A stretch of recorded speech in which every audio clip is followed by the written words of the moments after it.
Welcome to the show today. My name is Douglas Gabriel. I'm here with my dear good friend John Barnwell.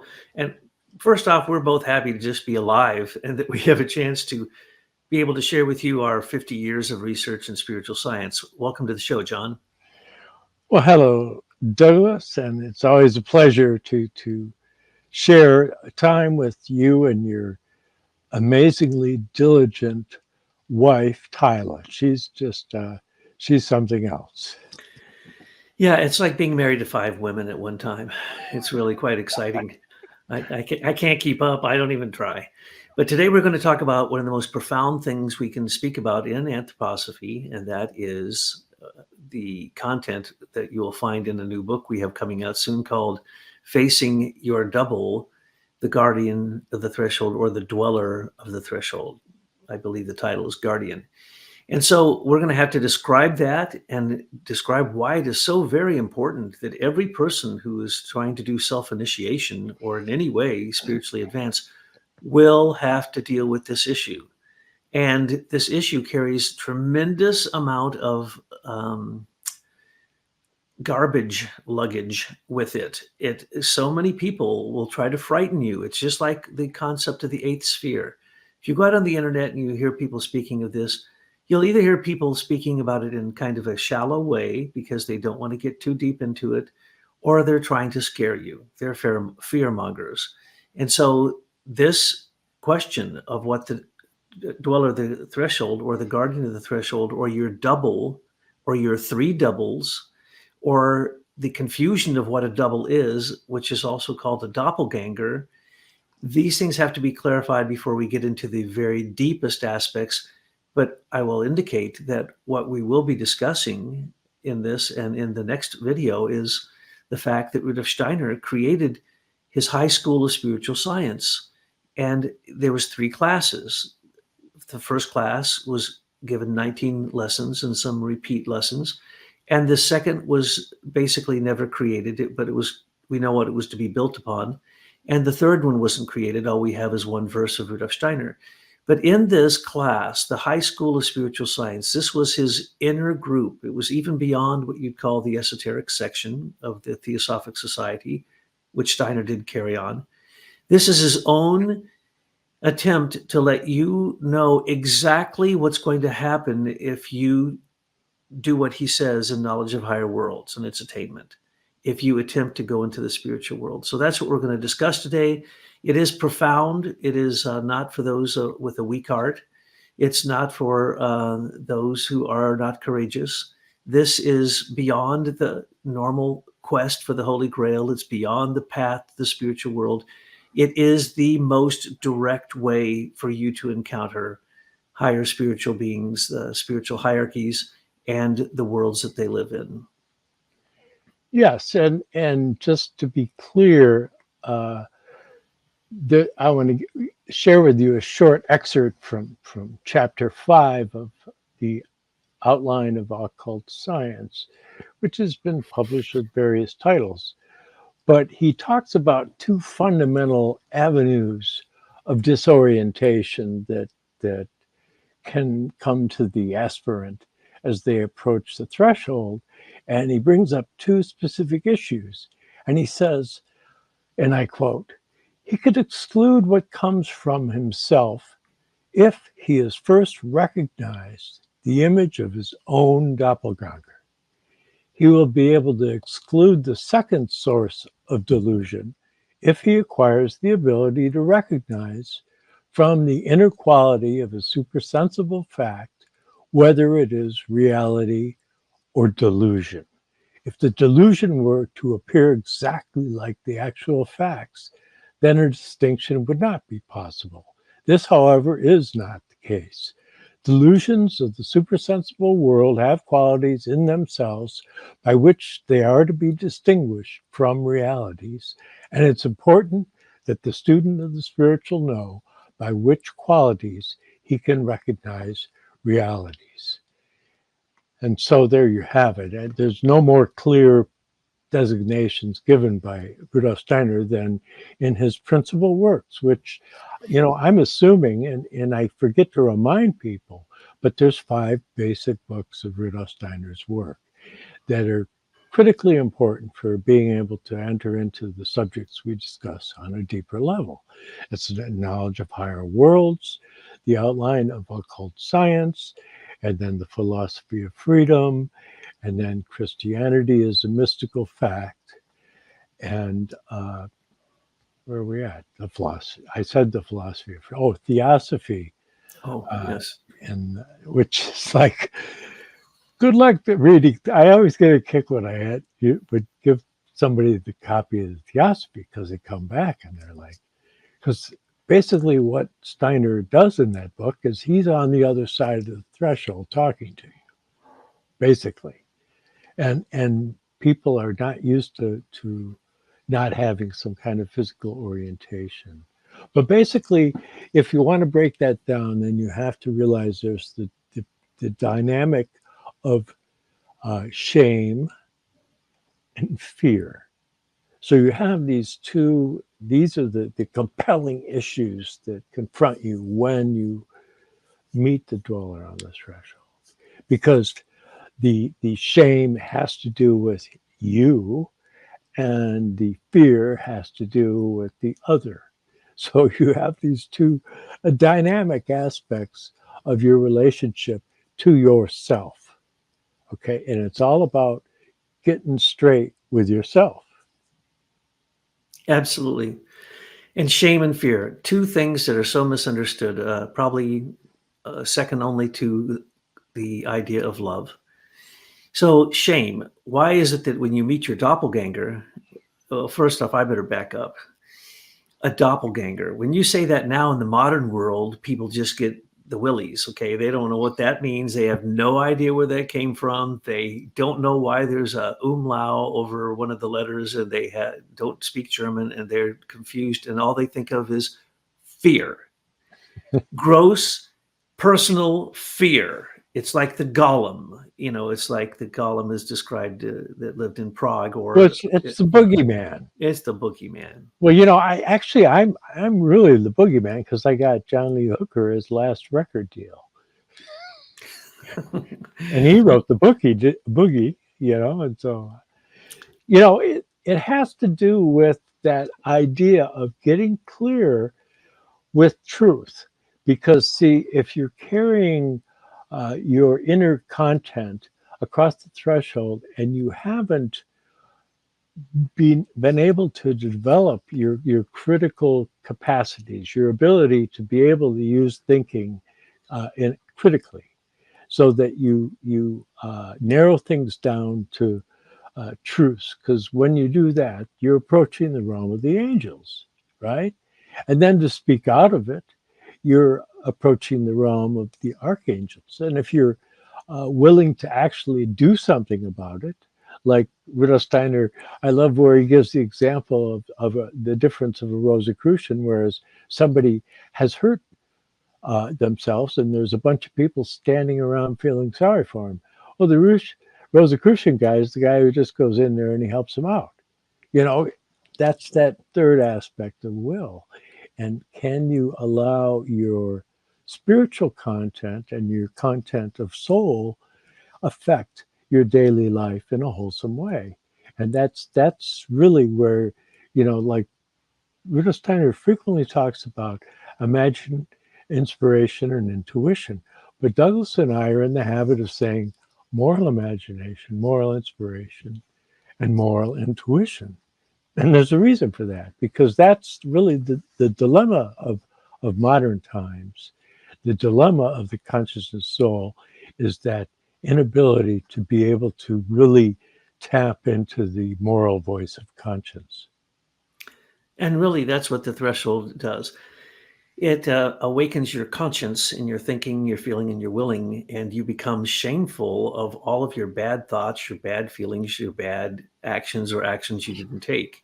Well, that's the shame that you meet when you try to enter the spiritual world, because you can't take your garbage into the spiritual world. You can't take any sense perception into the spiritual world. You cannot take selfishness into the spiritual world.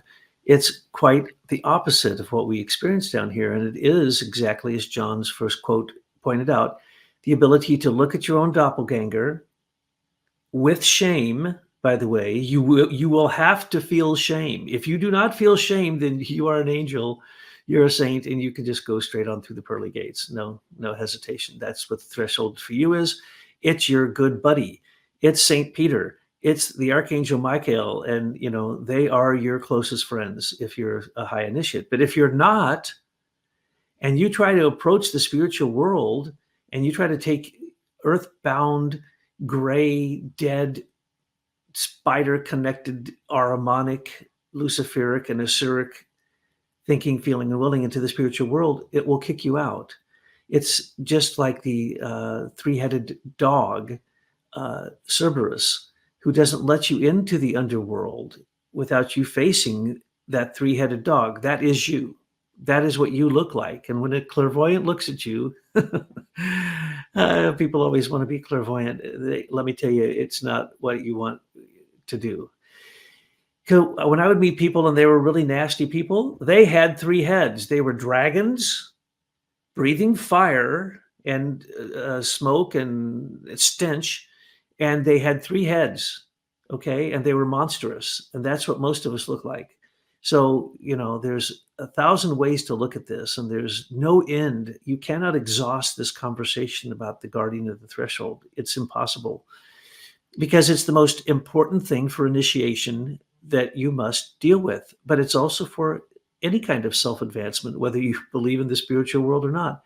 If you want to morally advance, you must use your conscience, which is a gift of the cherubim and the higher hierarchies. It even starts in the lower realm. But the point is that when you have conscience, what is it telling you?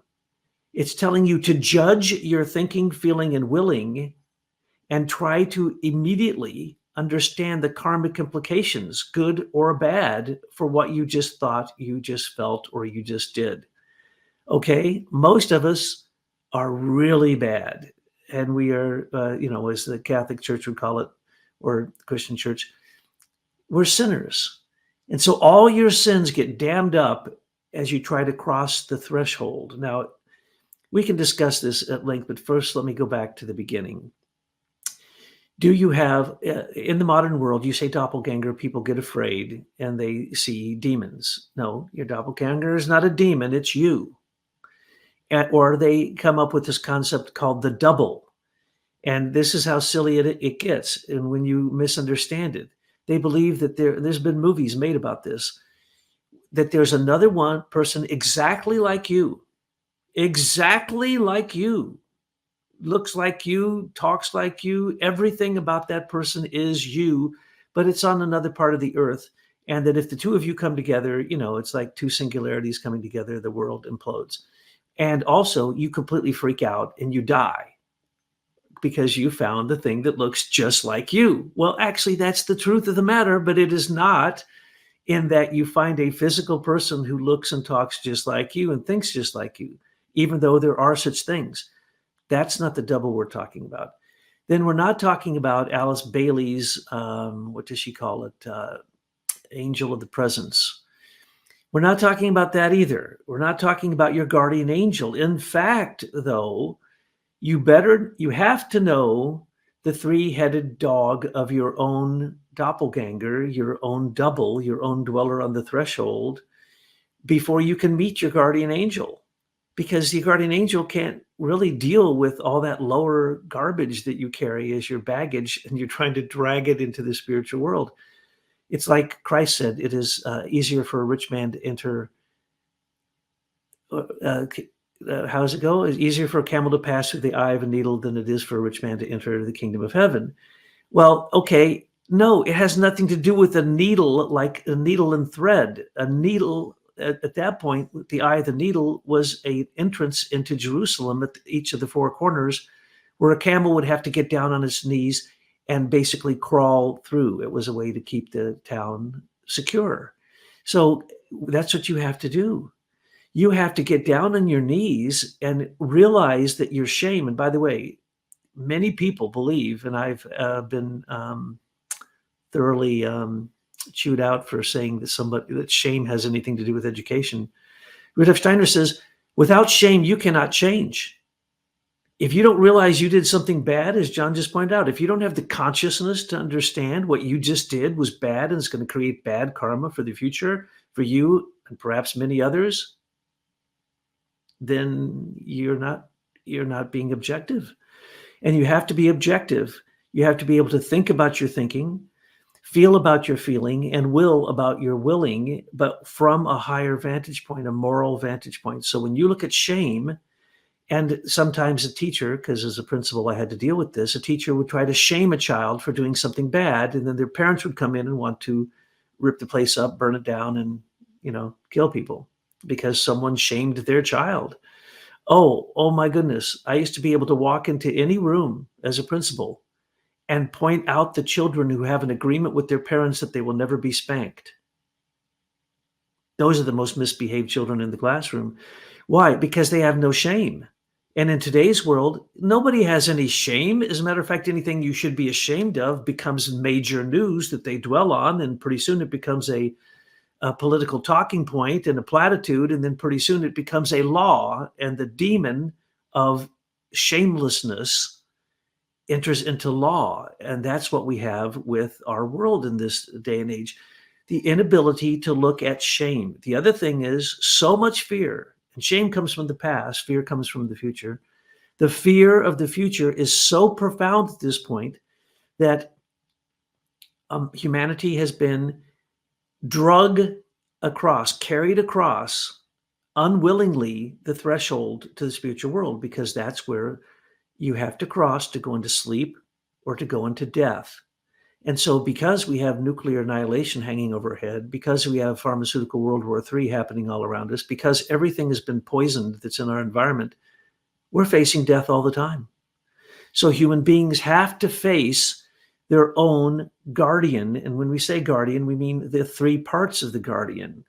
And so as you do that, you then basically are like a person who falls down on their knees in shame at night, reviewing their day, saying, oh my goodness, I said something horrible to that person. I need to call them up and apologize. Or, oh Lord, you know what I did today or what I didn't do today? I now realize as I'm having objective viewing of my day that I did something horrible. I need to correct that. As a matter of fact, a saint or a good person couldn't go to sleep unless they resolve that. You're told in the Bible that you should resolve any sins, basically, that you have before you attempt to go into the spiritual world. And that's exactly what the guarding of the threshold is about. So every night, before you go to sleep, when you face the lesser guardian, there's a lesser guardian at sleep and meditation and prayer, and there's a greater guardian at death. And we can discuss in history what that looked like to people when they went to sleep or when they died, and what the belief system said at that time. And what you'll find, it's the same thing that Rudolf Steiner says, except his is in the modern terms. It's applicable, and it's way more profound than anybody else has ever said. As a matter of fact, this book, Facing Your Double, The Guardian of the Threshold, we wanted to write this book because there are no good books on this. As a matter of fact, in 1842, 2 years after the fall of Ahriman to the earth with sheer materialism and the battle of the war in heaven was replicated, 2 years later, you have in 1842, the fact that we now started to be very clear that this world is ruled by Ahriman. He's ruled by death. And this is the problem. If you go to the threshold and you're afraid of death, it's going to be terrifying. And then you're going to have that experience people talk about when they talk about their doppelganger. You've probably all heard some stupid version of this, that if you light a candle in a dark room standing in front of a mirror and stare at yourself, it'll turn into a monster. And if you do it long enough, it'll take life and come out and kill you. Well, that's exactly what the threshold does. That's exactly what the threshold does. It wants to kill your lower desires, your selfishness. And it's not pleasant. When you go into the underworld, you have to throw fresh meat to the three-headed dog to distract them if you wish to be like Aeneas or Hercules or Orpheus or Psyche or Inanna or any of the great heroes and heroines who went into the underworld all before Christ came. I want to make that perfectly clear. They all went there before Christ came to find out what death was. After Christ was incarnated, we know what death is, and we know we're eternal, and we know that we better work it out and basically turn the guardian of the threshold into your best friend. For an initiate, the guardian of the threshold is there to tell you what you need to unload as the karmic gravity that you're trying to carry into the spiritual world. In other words, it's your best friend. And once you become perfectly clear, not just enlightened, but initiated, and that you are, acting like a saint, then the guardian of the threshold can become your best friend and can actually, you can experience it even not in a conscious waking state. And that is when Christ will walk beside you, Sophia will walk beside you, and you will be able to know instantaneously what is going to come karmically of your thought, your feeling, or your actions. And so essentially what we want to do is run towards the guardian. You want to have encounters with the guardian, threshold encounters, as Tyler said. When two people like John and I are talking about Christ, and we basically call Christ into the conversation, angels come. And what happens then is that you are at a threshold moment.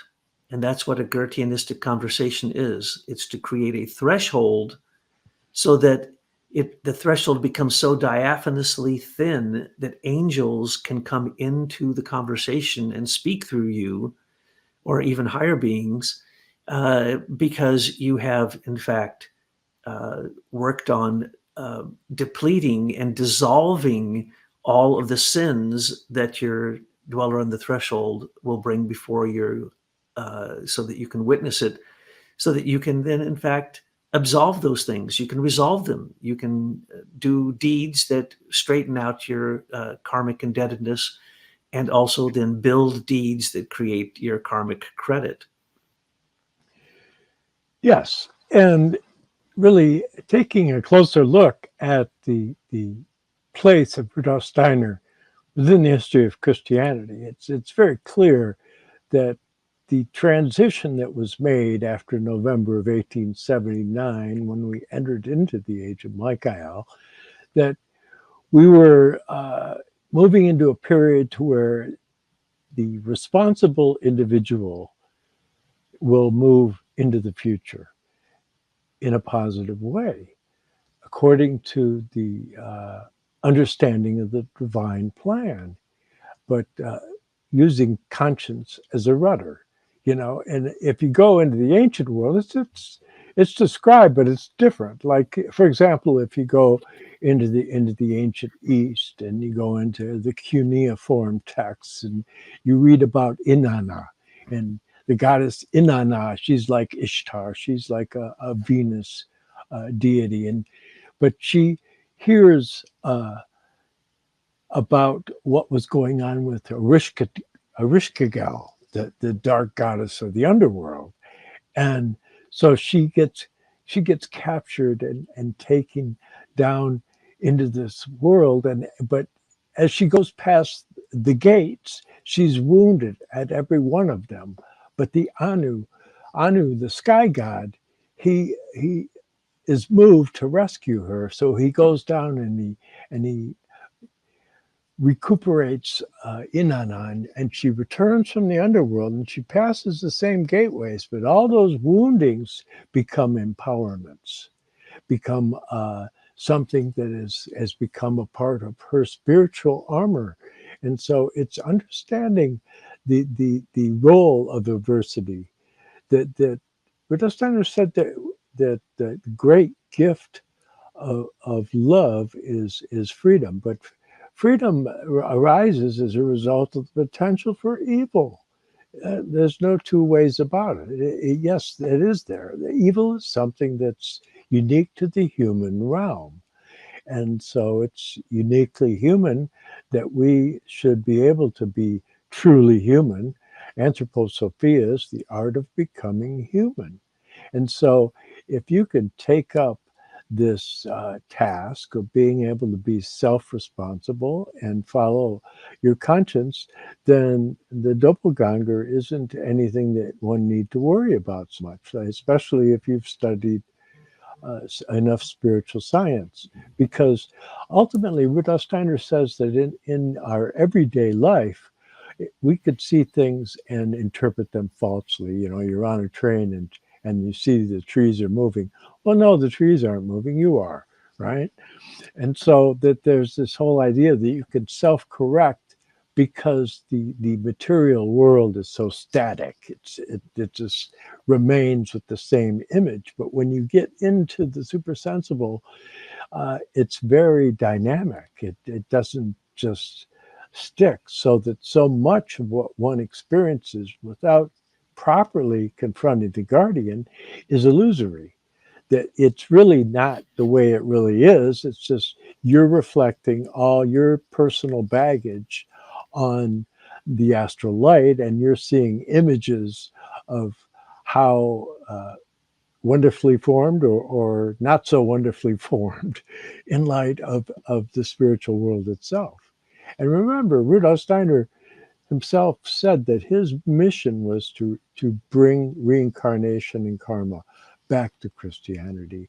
And the whole key in understanding the point of the dweller on the threshold, the doppelganger, is that it has to do with accountability. It has to do with taking responsibility and being a participant out of your own free will and accord in the divine plan.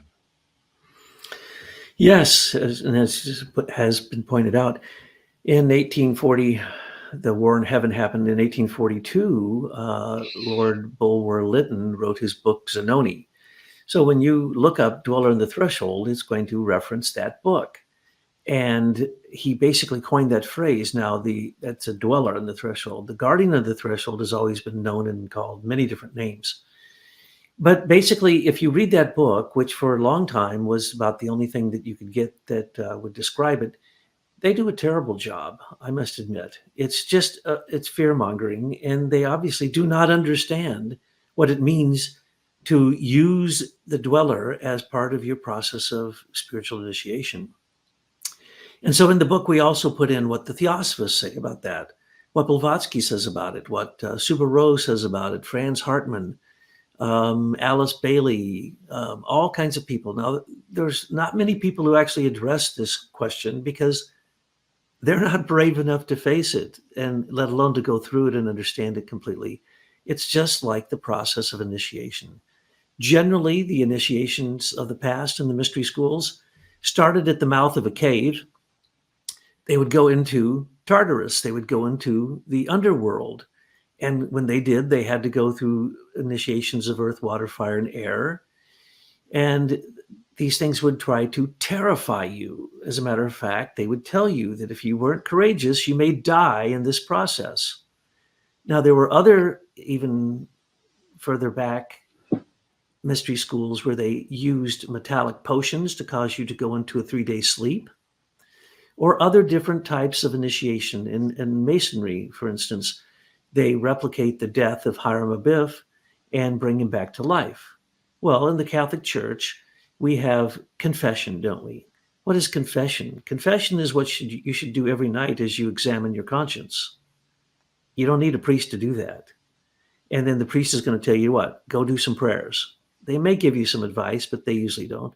So they'd say, go say 3 Hail Marys and 2 Our Fathers. Well, that's all I have to do for the horrible thing that I just confessed to you. I think it's going to take a lot more than that, Mr. Priest. So they have these things. And so that's the reason they want you to pray at night before you go to sleep and examine your conscience, because that's like confession.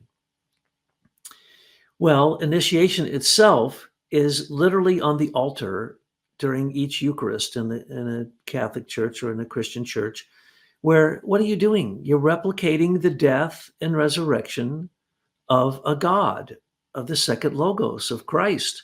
So you're using Christ's death to convince you that we, because we have Christ in us, are immortal. Well, once you know you're immortal, then death has no sting, does it? It's like I'm having friends right now die, close friends I've known for a long time, and it doesn't sting quite so bad because I still am in communication with them. You see, people don't understand that the threshold can be crossed and you can actually communicate with people after they die, but it is not the way that most people tell the story. That's the problem. As a matter of fact, that confusion is absolutely profound. For instance, I love to point this out. I do not know of a single apparition of Mary that wasn't preceded by visions of hell, world wars, and the war of all against all and the end of the earth. That's what you have to experience first. In every case that I know of, before the visionary saw Mother Mary or the Holy Lady or the different versions they have of this, the point is that, yeah, you want to see this, you want to see an angel? I know a person who keeps hounding me about, well, what do you mean when you see an angel? What's an angel look like? I want to know what I'm looking for. And then it's nothing that you've ever understood. If you can create an image of it, that ain't an angel, okay? So that's the whole point, is that we must go through the fear, the shame, the hatred, the doubt, all the things that we have built up that prevent us from ascending, from taking wings, putting them on our virgin, pure soul, and flying to meet our own spirit. For instance, John mentioned Inanna, or also called Ishtar, and Erishkigal, who is also called Pluto, of course, but that was before they started changing males and female back and forth. And then, the sky god came to save her, but also the shepherd in one version, Dumuzi comes to save her. And Dumuzi is a pre-Christian view of Christ who goes to hell to save the souls. And the horrible thing is, as these gates John described, as Inanna was descending, they said, first, you must leave your crown. That's pride. Second, you must leave your robe. This is your comfort. Third, you must leave your scepter and your this and your that. You had to leave everything at the gates. You couldn't go. There's 9 gates to hell, right? There's 9 levels of hell. As you go to each one of them, you have to leave things behind. And for anyone to advance, Steiner says this so many times, it's ridiculous. For anything to advance, something else must be left behind. So for Inanna to go into the underworld and become a solar hero who conquers death, she had to leave everything of the world behind. And then when she got there, Erishkigal hung her on a meat hook through her heart. Well, that's exactly what you feel like when you meet the guardian of the threshold. Why? Because the 3 demons that you meet, which are the evil image of your thinking, feeling, and willing, they're not some demon outside of you that is, some horrible thing that you've imagined. No, they're worse than that. They are you. They are the ugly part of you looking at yourself, like that thing of looking in a mirror in the dark with a candlelight, and all of a sudden you start seeing crazy things. Well, that's who you are. And you need to acknowledge that and recognize that. In Tibetan Buddhism, they call that the bardo. After you die, you go into an intermediate state. There are 3 bardos. Steiner describes them in great detail. So the only thing different is that once Christ came, everything changed. So you have to put it in perspective with a Christian perspective. But essentially, the bardo, what do they tell you? Okay, I won't go into detail because it's not Christian, but you're going to meet some fearful, fire-breathing, weapon-wielding, animal-riding, terrifying beings. And they're going to come right at you, right into your face. And what are you supposed to do? Embrace them with love because they are you. Now, when you are scared at night of the dark, and usually you're scared because of the little bit of light you see, not because of the dark. But if you are imagining something horrible, or you have those terrible paranoid dreams that you're going to open a closet and you're going to see something monstrous inside yourself, it's like look in a mirror. That's the scariest darn thing you'll ever see. And so that's what we're talking about. This is the dragon of the lower chakras that we talked about the other day. And you have the power over all of these things, and you're supposed to have conquered them already. So if you have conquered them and you go to meet the guardian and you say, well, John and Doug, it was a piece of cake. It was a walk in the park. It was like, going back to paradise. Well, then you're a saint. But try to describe this to anyone in an objective way, and you can't, because it is personal. So all of the times I didn't have love for people is stored in the karmic box in my heart. And when I approach the threshold, it's going to come out as demons. Yes, they are. And what do I do about that? I need to go back and redo that action, that feeling, that thought, and put love into it and put selflessness into it. Because without that, you won't get by the guardian. So the guardian is like an initiation process. It goes into the underworld to confront death. And the guardian is there to keep us from understanding what's on the other side. And there's a good reason for that, because when you're in dreams, are you in control? No. Do you even understand what they are? Not usually.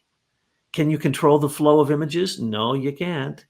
Can you even understand in the morning anything? Well, if you had cleared your conscious before you went to sleep, you might get a message in the morning to, oh my gosh, I need to go tell this person that I'm sorry. I was very inconsiderate when I did that. That's what you'll hear in the morning.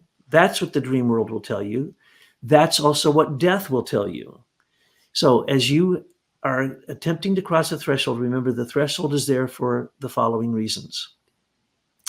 Are you ready to go into a world where everything is upside down, backwards, and inside out? No, you're not.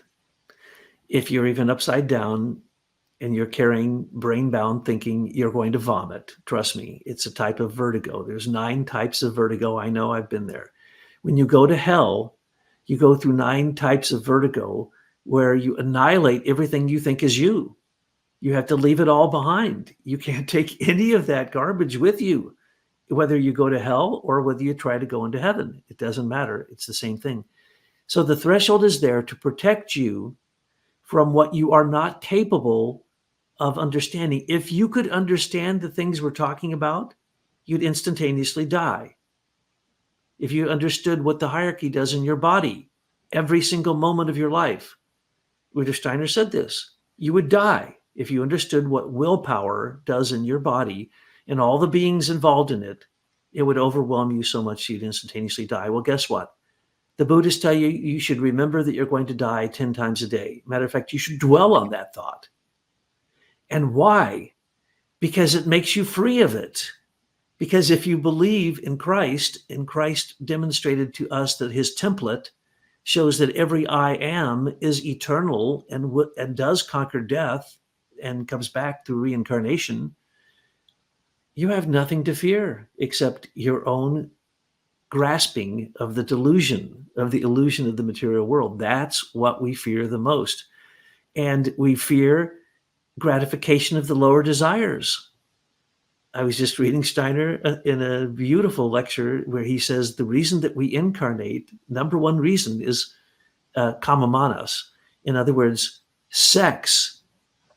Sex and the desire for personal selfish gratification is the number one reason we reincarnate. Well, that's not something you can take into the spiritual world now, is it? You see, if you're being selfless, you're not worried about conquering somebody else through sex. You're not worried about power over others. You're not worried about being a glutton and eating every great thing there is or having some assumed power. That's the foundation chakra. I have power over other people. Or that you have superpowers through your chi, or that you have no association with any other person. You don't let anyone else bother you. Nothing you do to them or nothing they say or do to you affects you. These are all the lower dark powers that the guardian of the threshold will bring up and show to you. You will witness them and you will know that it's you, and you will know that you can't escape it. You know that dream that something's chasing you, can't escape it? That's you. That's you chasing yourself. and you just are trying to run away. So that's the point. If you could resolve these things as you are going to sleep, when you're meditating or in deep states of prayer or transcendence, or when you die, then basically you'll be able to be awake in the spiritual world in your dreams and or after death. But if you aren't, you won't. It's as simple as that. So the confusion around the doppelganger, the double, the dweller, the guardian, the angel of the presence, all these confused thoughts are basically just the nonsense that our mind produces so that we do not have to face who we truly are. Yes, Cerberus, or as it was pronounced by the ancient Greeks, Cerberus. And Cerberus is fascinating because essentially what Cerberus was, he's like the hound of Hades. He's the hound of the underworld, and he's got three heads, and he guards the gate to the underworld. He's keeping the dead in so they don't leave, but he's also keeping others out, scaring them away. But he was the child of two monsters, Echidna and Typhon. And Typhon was this like the worst. According to Hesiod, Typhon was the son of Gaia and Tartarus. So he's this monstrous creature. And then you have the half woman and half snake mother Echidna. So that you have this whole idea of the shadow aspects of the male and female, the dynamic, and it's always going to feed back to that thing that where it could be connected to the realms of fear and of shame. And so there's that whole idea, like in the apocalypse, that the Echidna would be, the archetype would be like the Whore of Babylon, for example. That's what that is, right? And then you have, like you can take these images, these characterizations, and see them as a way of describing to you the kind of experience one can have when one sees a clear picture of oneself. And so it gets into like the Garden of Earthly Delights by Hieronymus Bosch. You look at all those like bizarre creatures. What is all that? Well, that's a bunch of astral it's like refuse, and you have to clean the windshield before you could see down the highway to find the great light. And so don't forget to clean the windshield. You're so right, John. And it's about perception. I forget to say this, but I should say it in every single show. Heaven or hell is right here, all determined by your perception. So if a saint goes up and sees the guardian of the threshold, and by the way, there are places that cause the threshold experience. I wasn't going to say this, but it's true. If there's been a tremendous amount of trauma and or spiritual work done in a place, there's a threshold door, a window there. There's a portal, there's a gate. And some of them are the gate to hell, and some of them are the gate to heaven. And the more you try to hide who you are and just try to be a total materialist and just gain everything you can in this earth life, unfortunately, the less you are going to want to go towards the guardian, and the more fear you will have. And you will try to tell everyone you have no fear. No, you're so afraid of death that you won't face who you are, and that you won't face the fact that there's karma or reincarnation. Steiner said that a healthy mind automatically comes to the realization of reincarnation. That's it. All you have to do is use your brain, use a healthy mind, your heart, and you will understand that. And if that's the case, then you want to face the guardian. And the more fear that you have facing the guardian, the more you need to work on yourself. Now, let's look at the people who don't face the guardian, who don't understand death, who are afraid of death. They unfortunately fall into a realm that they just keep building up these three different heads of the beast. And they at a certain point, people ask me, can a demon take over someone? No, they can't. But if you keep inviting the demon in every single thought, every single feeling, every single thing you do, you literally, you and the demon become one. There's hardly any difference. And then you do not have an eternal ego that you can carry across the threshold consciously, and you fall into the eighth sphere that we've talked about before. You fall into these realms of heaven, of hell. So people will say, well, I'm just going to wait. I don't know if what you're talking about is true. I don't experience anything when I go to sleep. The less you experience when you go to sleep, the less conscious you are. Okay. How about the people who stay awake all night, worried about something they did either in the past or were fearful of the future, shame of what they did from the past, and fearful of the future? Those people stay awake all night long. But Rudolf Steiner points this out. It's an enigma that the people who are the worst, they sleep like a baby. Why? Because they don't face the threshold. They don't care. They don't pay any attention. I know really evil people who have told me point blank they've never had a dream in their entire life. They've never had a vision. They've never had what we would call a moral imagination. They certainly have never had an intuition, because an intuition has certain characteristics, and many people don't have these things. So, and they don't want to face initiation. They don't want to go into the dark cave, go into the tunnel filled with water, go into the room that's got fire all around you, go into the room where it's a wind tunnel and it's blowing you over, but you have to get to the end of the wind tunnel. They don't want any of that. But that's what you have to do to basically take what the hierarchy has given you from the past, become aware and conscious of it, take over their jobs, get control of your own heart, your own thoughts, your own will power, and then move into the future. And as you do, then you won't be like these evil people who end up in a dark realm that don't go out into the spiritual world. Okay, the threshold to the spiritual world. On the other side, what's on the other side? Those are the 7 interpenetrating spheres that we would call the orbits of the planets, or we would call them dimensions, or we would call them hierarchical beings, or they work with elementals and formative forces.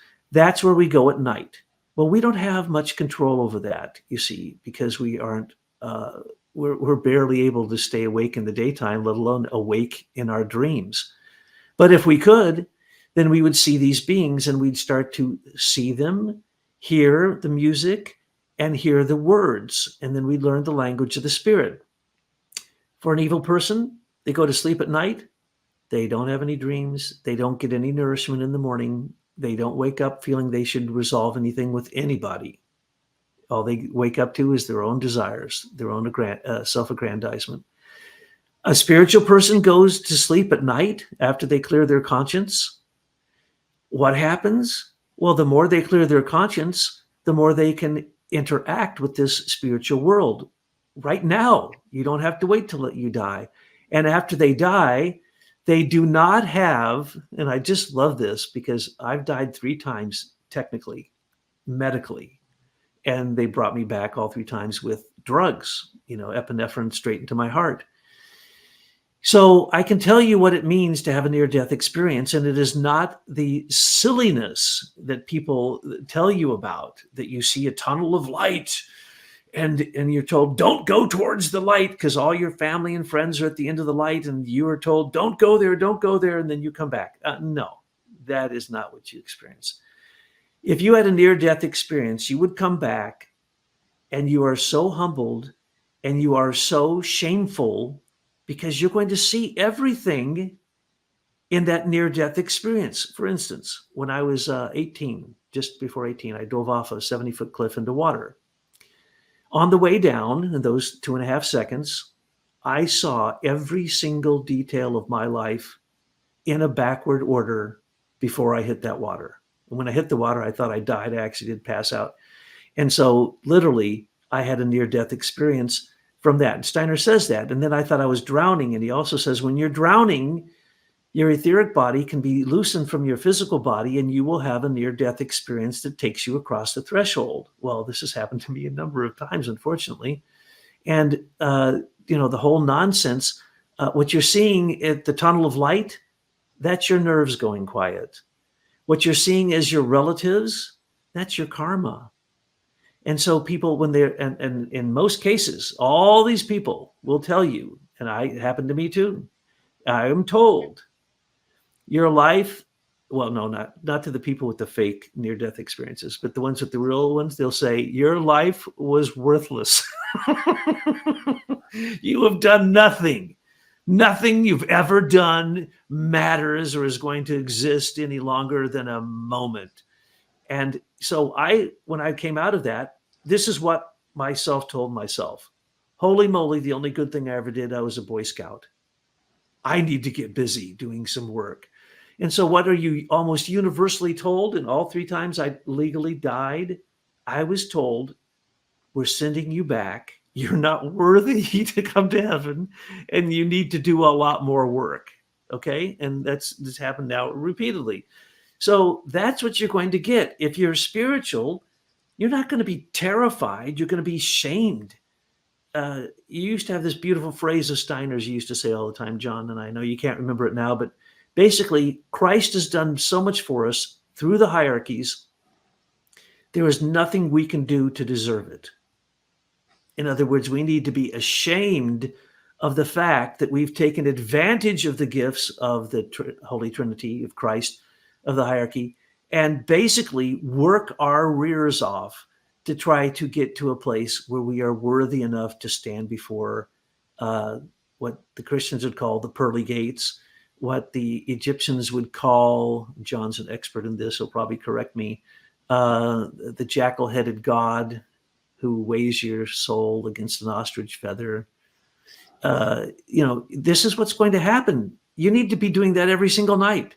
You need to be the judge of everything you've done for the day every single night. And if that is the case, and you do that with the proper reverence, awe, and wonder, then the spiritual world is going to feed you, and you're going to come back, and you will basically be fired up with the impulse to help other people, not help yourself, not be selfish, but to be selfless.